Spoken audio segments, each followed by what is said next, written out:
by opening up by telling you a little bit of a story first. In 1988, there was an American businesswoman who, seeking respite from life like we do, decided to look for foods, a Mediterranean food.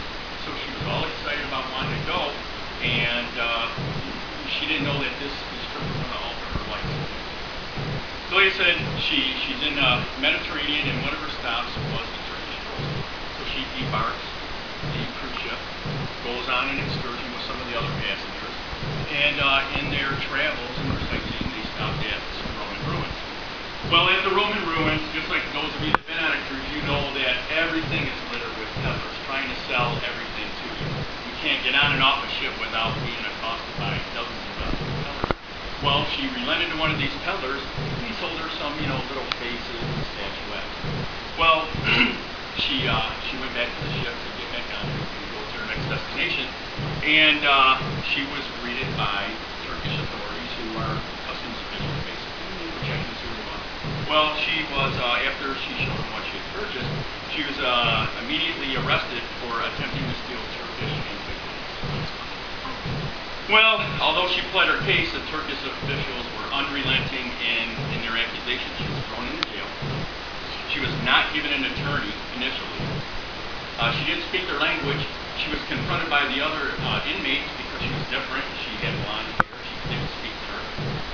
And so she was automatically ostracized and cast out and targeted. And so basically she was at the mercy of the Turkish officials. And she really didn't know what to do. She found herself soon sinking into despair. She was frightened. She was all alone. She was confused. That turned to frustration and then eventually anger. While this may be an all too real case for harsh justice, but it was their law. And one thing that we're going to look at tonight is just because you either A, don't believe in the law, or find the law hard to fulfill, it's the law nonetheless. And ignorance of the law doesn't exonerate you from the responsibility to fulfill it. So how many of us has felt the same level of frustration? How many have been angry at our ability to control our own sin? How many have felt lonely because of the self-imposed separation from God that we do ourselves? And how many continue to walk in this life frightened, confused, or even desperate? So it doesn't have to be this way. Jesus invited everybody to escape this harsh punishment that sin demands. But what I want to do is focus on Matthew 11 tonight. Matthew 11, more specifically, verses 20, 29, and 30. For those of you that don't have your Bibles with you, I'll just go ahead and read it real quick, but we're going to break it down as we go through it. It says, "Come to me, all who are weary and burdened, and I will give you rest. Take my yoke upon you and learn from me, for I am gentle and humble in heart, and you will find rest for your souls. For my yoke is easy and my burden is light." Let's examine the first few words uttered by Jesus when he said, "Come to me." Who is he speaking to? And more specifically, why did he choose them for that message? And why did he choose that particular time to speak it?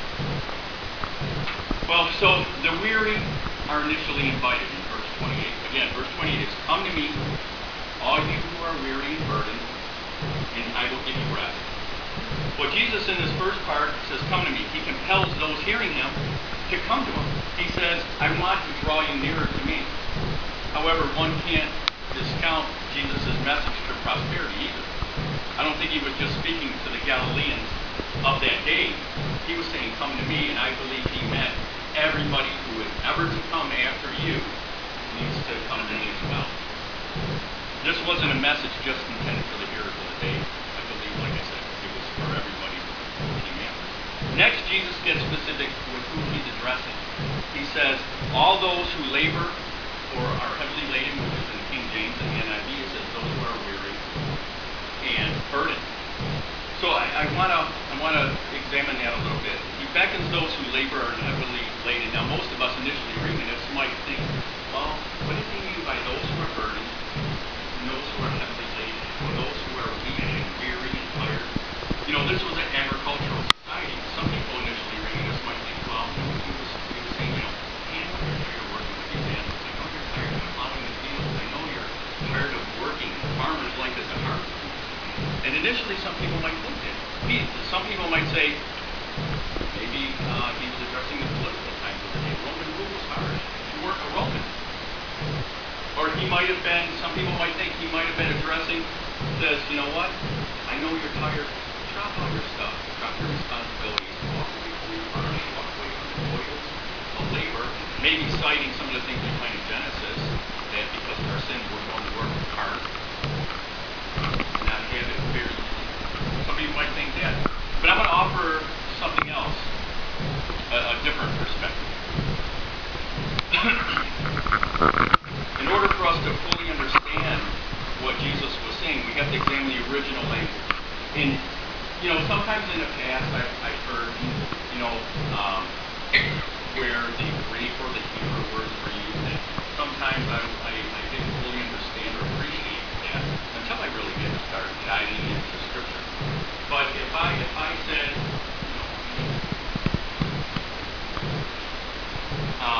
Julie, can you come here? Hurry, come here. Okay, stop. That's all. You can make sense. I just want to use an example. When the Scripture says, "Come to me," I could do it this way. I could say, "No, come here," and you saw her response. But then I said, "Julie, come here." When Jesus said, "Come to me," as it was originally written to the original audience, it meant it was an exclamation. It was a statement that demanded action immediately, right away. What he was saying is, he said, "I want you to come. I want you to come now." It was basically like an interjection. Remember that from English? It was "come to me!" exclamation point. And but if you don't read it that way, some of the meaning's lost. He was compelling them with a sense of urgency. Come to me now. So Jesus spoke to the Galileans because he knew they were trying in vain to satisfy the burden of the law. They were burdened with Mosaic law.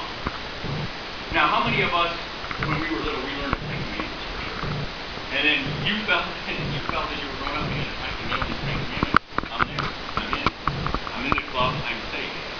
Okay? But then you find yourself, wrote that one, wrote that one, wrote that one. And it's very hard to fulfill the Ten Commandments. But the Ten Commandments were just part of the law. There were 613 laws that they were expected to fulfill. Now, some were ceremonial, some were moral, but there was still 613 laws. Can you imagine the weight and the burden of trying to fulfill 613 laws day in and day out? And you think about it, that was their culture. It wasn't something that, some tried to do. It was reinforced day after day after day through ritual. What time you ate, how you ate, who you ate with. And it was just some of them. So it was a very tiresome and tedious task to try and even remember the law, let alone fulfill it. So Jesus then he conveys the condition to who he's speaking to. He identified them as being weary. He identified them as being burdened. And the two words there, I want to focus on those two as well in their original language. The word for weary was kopiao, and that is to be weary to the point of grief. It's not that you're like, it was like you were on the edge of losing. It was such an unbearable task. You were so tired to the point where you're frustrated. It's like if you had a condition in your life, let's say you had a bad knee full of arthritis, and you go to the doctor and gives you a shot, hopefully a little temporary respite. You go to the doctor again. Or those of you that, anybody that that is on dialysis, that is a burden. I work with a guy on dialysis. He comes into work late, Monday, Wednesday, and Friday, every week. Every week, all the time. And he's already been through 3 transplants. So now he's younger than me. He's way low on the list. He went on vacation to Florida, and part of his trip planning is he had to plan for dialysis on vacation. So this is the kind of the weariness Jesus is talking about. The next thing is the burden. It's in the language, in Greek it was kortizo. And kortizo wasn't just being in trouble with something or you got a task or a recurring task.